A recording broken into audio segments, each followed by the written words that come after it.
palavra de Deus nos diz: pois eu recebi do Senhor o que também vos ensinei, que o Senhor Jesus, na noite em que foi traído, tomou o pão e, tendo dado graças, o partiu e disse: isto é o meu corpo, que é entregue por vós, fazei isto em memória de mim.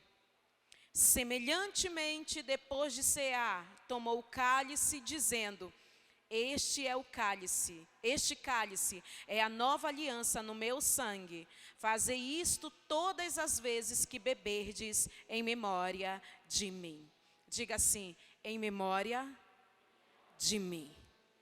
Querido Deus, estamos com os nossos ouvidos e os nossos corações abertos, tanto para ouvir, quanto para receber a porção da Tua palavra. Nós chegamos aqui com uma expectativa em Ti, e nenhum de nós seremos frustrados. Iremos ser surpreendidos, porque o Senhor Jesus vai nos dar muito mais do que pedimos e muito mais do que merecemos. Te agradecemos e te engrandecemos hoje e sempre. Que todos digam amém. Podem sentar. Diga para a pessoa que está perto de você: olha, não conversa comigo, porque agora é o meu momento com o Senhor. Agora Ele vai falar comigo. Louvado seja o nome do Senhor Jesus. Eu não sei como você chegou aqui, mas deixa eu perguntar. Por acaso, alguém recebeu uma notícia que deixou você triste antes de você vir para o culto? Além de mim, só estou vendo mais uma mão levantada. Por acaso, alguém chegou aqui nessa noite com o coração angustiado por algo que viveu e trouxe tristeza? Por acaso, alguém chegou nessa noite aqui porque recebeu uma afronta direta do inimigo? Amém? Não importa como você chegou. Eu tenho certeza que quando você for para sua casa, você não vai nem lembrar desse momento, porque o Senhor vai nos surpreender para a sua glória. Eu vim com essa canção na cabeça. O nosso ministério de louvor ainda não teve oportunidade de ensaiar. Obrigada, diaconisa. O nosso ministério de louvor ainda não teve oportunidade de ensaiar, mas nós já estamos treinando uma nova canção. E essa canção diz assim, ó: o inimigo tenta laços e embaraços para me envergonhar, mas não vai, porque eu não estou sozinho nessa guerra, está comigo o braço forte do Senhor, aquele que acalma o vento, aquele que aquieta o mar, que tira a força do fogo e faz o leão jejuar.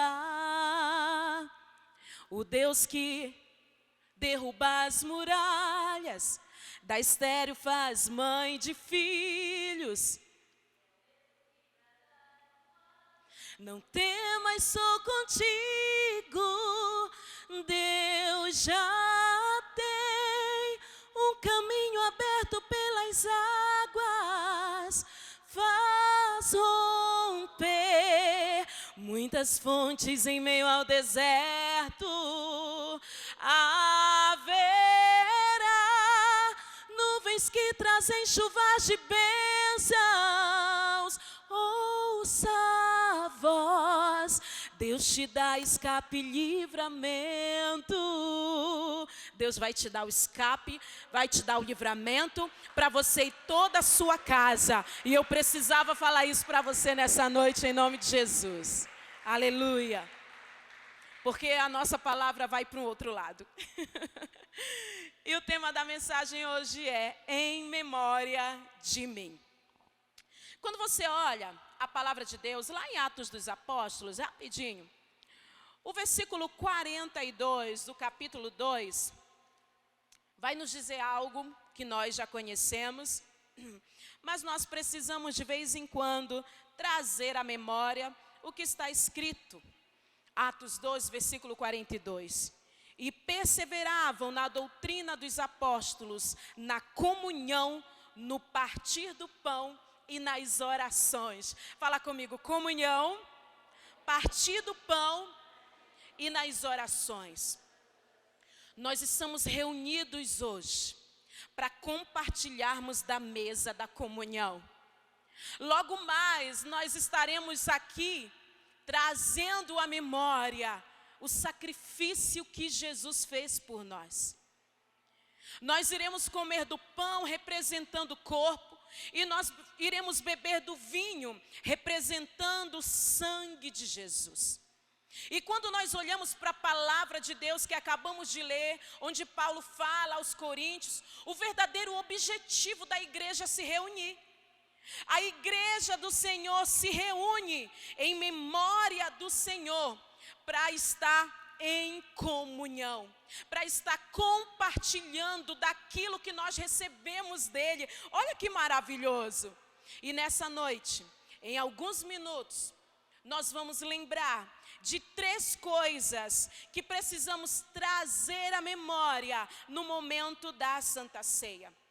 Quando o Senhor fala isso, fazei isto em memória de mim. Primeira lembrança, devemos lembrar do sacrifício de Cristo.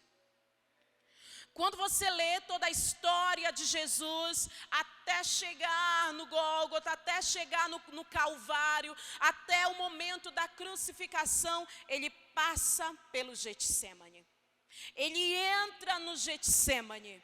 Mas Jesus, ele não vai para o Getsêmani para escapar da morte. Ele vai para o Getsêmani para se preparar para morrer no meu e no teu lugar.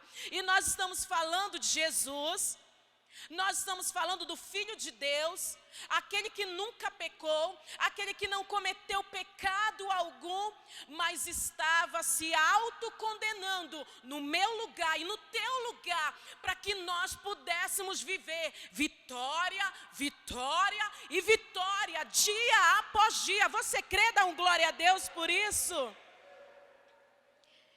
E esse preparar de Jesus, essa preparação de Jesus significa ou significou que ele estava ali e ele tinha que tomar uma decisão muito importante.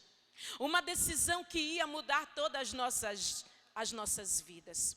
Em um determinado momento você sabe que Jesus ele fala assim: Pai, se puderes, passa de mim esse cálice. Aí ele lembra da família da irmã Lu, aí ele lembra da família do Ricardo, aí ele lembra da família do Edson, do Paulinho, ele lembra da família de todos nós que estamos aqui. Ele diz: mas seja feita a tua vontade. Eu estou aqui e eu estou pronto. O nosso Salvador estava pronto para assumir o nosso lugar. Você entende esse amor? Você entende o que isso significa? Mas pastora, o que realmente aconteceu no Getsêmani? Para Jesus naquele momento, o Getsêmani era um lugar de solidão e tristeza, mas que se tornou um lugar de oração. E foi lá que começou a nossa vitória. Sabe o que eu quero que você, meu irmão e minha irmã que está aqui nessa noite, entenda? Hoje, o teu lugar de solidão, o teu lugar de tristeza, você pode construir um altar de adoração ao Senhor.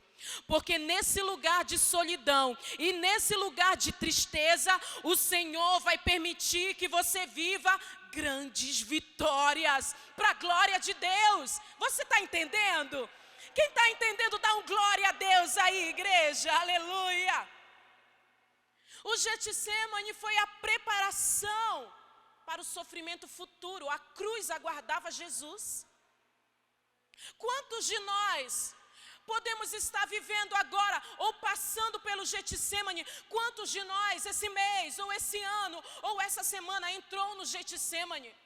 Quantos de nós estamos vivendo um tempo de tristeza, um tempo de frustração, um tempo de luta, um tempo de angústia, um tempo em que você não sabe onde vai dar essa situação? Mas deixa eu falar uma coisa para você. Deus está no controle da tua vida, porque também é um momento de preparação. Eu sei que você pode também saber que vai enfrentar algo difícil, mas você vai enfrentar preparado. Você vai enfrentar aquela luta, só que você não vai de qualquer jeito, porque o Senhor chegou primeiro e Ele disse tudo o que você precisa fazer. Ele disse como você deve se equipar. Ele falou como você deve entrar nessa luta, como você deve enfrentar essa luta. E glória a Deus por isso, porque nós não vamos chegar de qualquer jeito. Ei! Deus não nos prometeu que não passaríamos por luta, mas Ele prometeu que estaria conosco em todo o tempo. Eis que estarei com vocês até a consumação dos séculos. Ou seja, na luta ou na prova, cante, adore, porque Deus está contigo, a presença dEle está contigo. Ele já tem o caminho perfeito para você, Ele já tem tudo preparado para você. É por isso que você não pode recuar. Siga em frente no plano que Ele organizou para você. Dá um glória a Deus aí.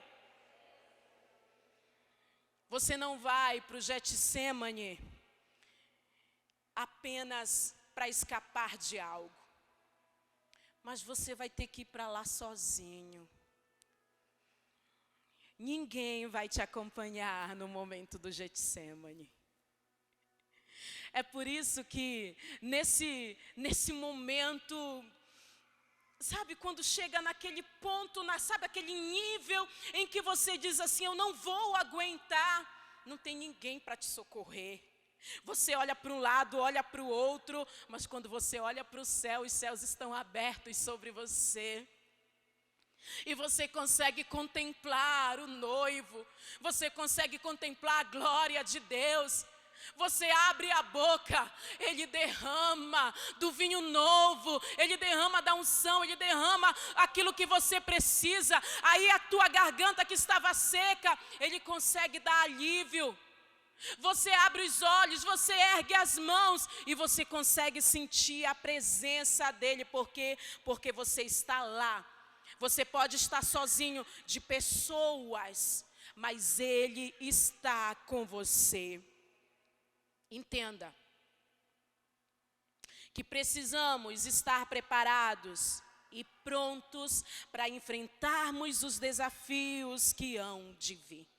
Por isso, a primeira lembrança que nós devemos ter quando nós estamos reunidos para estarmos comungando dessa mesa aqui do Senhor Jesus, não podemos esquecer do sacrifício que Jesus fez por nós. Amém? Segunda lembrança, fazer isso em memória da ressurreição de Cristo. Você pensa que nós servimos um Deus que apenas morreu? O túmulo de Jesus é o único que não está escrito a seguinte frase: aqui jaz Jesus de Nazaré. Sabe o que está escrito no túmulo de Jesus? Ele não está aqui, Ele ressuscitou. Se você for visitar o túmulo de vários deuses, aqui jaz fulano, aqui jaz Beltrano, mas o nosso mestre diz, Ele não está aqui, Ele ressuscitou, aleluia, glória a Deus.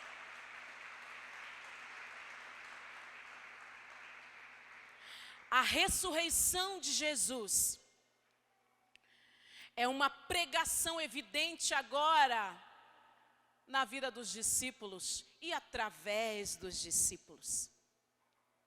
E quando nós olhamos para a palavra de Deus, a gente entende que os discípulos se esconderam, os discípulos desanimaram, os discípulos voltaram para as suas práticas antigas depois que Jesus morreu.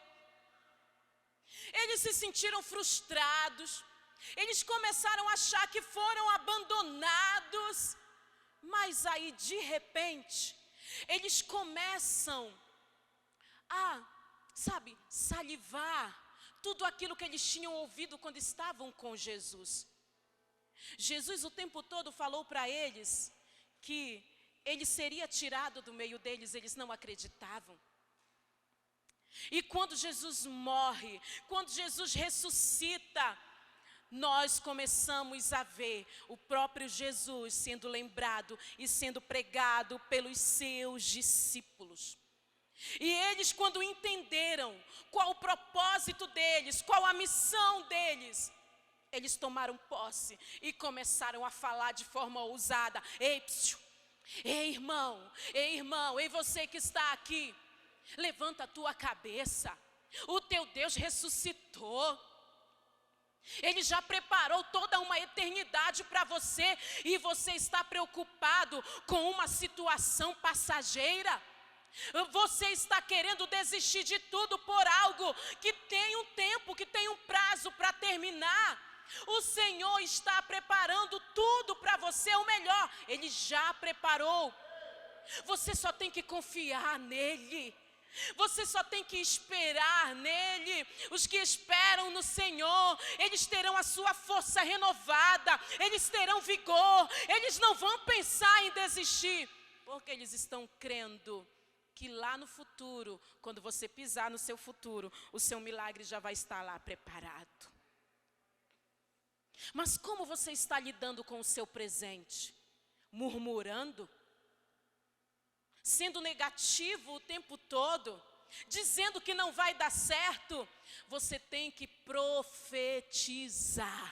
Você tem que fazer como o Senhor falou para o profeta, profetiza. Você tem que abrir a sua boca e declarar: eu declaro a vitória da minha casa, eu declaro a vitória da minha família, eu declaro que o Deus ressurreto que eu sirvo é o Deus que vai operar o milagre que eu preciso. Aleluia!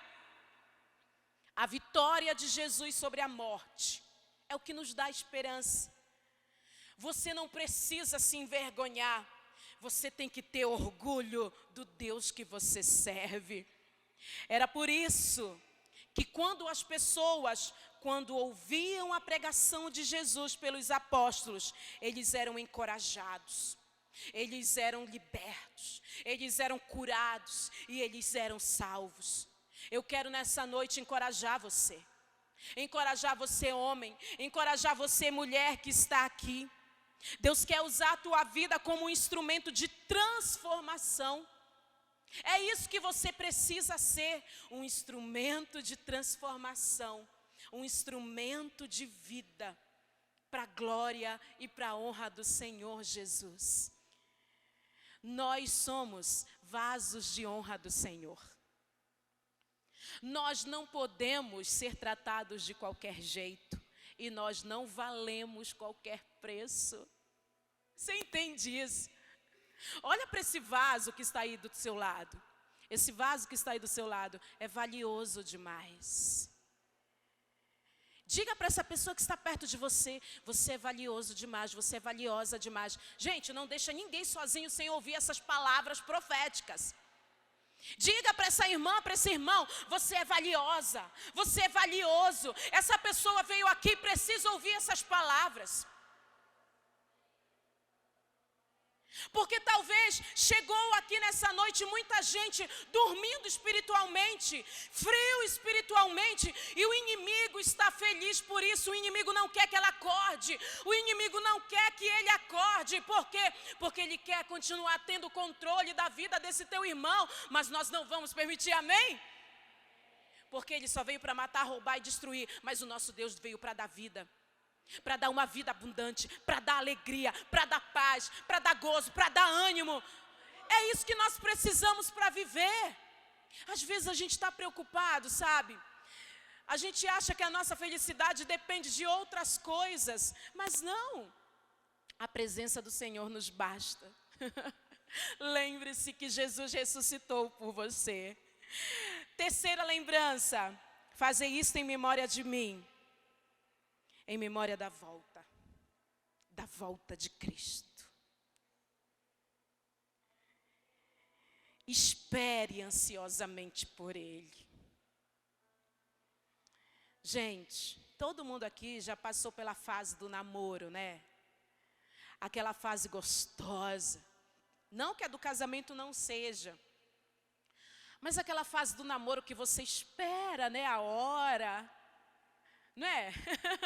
Você não fica esperando a hora de receber, hoje em dia, né, ligação, que antigamente, quando eu comecei a namorar, não tinha celular, era por carta. Eu escrevia, eu tenho até hoje uma caixinha guardada, as cartas que eu escrevia para o pastor. Então, como eu não podia comprar presente para ele, ele comprava presente, né? Aí ele dava um cartão, escrevia só uma frase: eu te amo, esse presente é para você. Mas ele dava o presente. Mas eu escrevia cartas. Eu escrevi cartas que tinha rolo, viu, Fernanda? Enrolava assim, aí coisava, escrito um monte de coisa, um monte: eu te amo, te amo, te amo. Aí grudava, aquele papel de bombom. Antigamente era assim, né? Hoje não, pode mandar um WhatsApp. Hoje você pode ligar, fazer vídeo chamada, quem mora longe, né? Não é, irmão Wilson? Quando o irmão Wilson está longe, pode fazer o vídeo chamada e conversar com a Ana, né? Então, queridos, quando nós estamos nessa fase, a gente fica ansioso esperando para ver, para abraçar. É dessa forma, igreja, que nós precisamos esperar a vinda do Senhor. É dessa forma, com o nosso coração queimando de amor por Ele, que nós precisamos esperar. Ele vai voltar. Ele vai vir nos buscar. Você já teve aquela experiência quando você era criança, que você ia para a casa de alguém e você não gostava de ficar lá e não via a hora da sua mãe buscar você e ficava ansioso esperando? É dessa forma. Ele vai vir nos tirar desse lugar de dor, desse lugar de morte, desse lugar de tristeza, desse lugar de angústia. Espere por Ele, porque Ele vai voltar. Aleluia. João fala em Apocalipse 22, 20, a parte B apenas: certamente cedo venho. Aqueles que esperam plenamente no Senhor verão seu retorno. E quando isso acontecer, nós cearemos juntos com Ele. A nossa ceia aqui ainda tem como simbolismo o pão feito pelas mãos do homem, o suco da uva. Mas nós ansiamos ceiar com Ele. Nós vamos poder vê-lo. Não será mais ninguém que estará pregando, não será mais ninguém que estará falando essa palavra. Ele mesmo estará falando. Ele mesmo estará dizendo: vocês são os benditos do meu Pai, meus filhos amados. Nós iremos ouvir essa mensagem o tempo todo. E todas as vezes que nós ansiamos ser amados, nós vamos viver esse amor com o nosso Pai.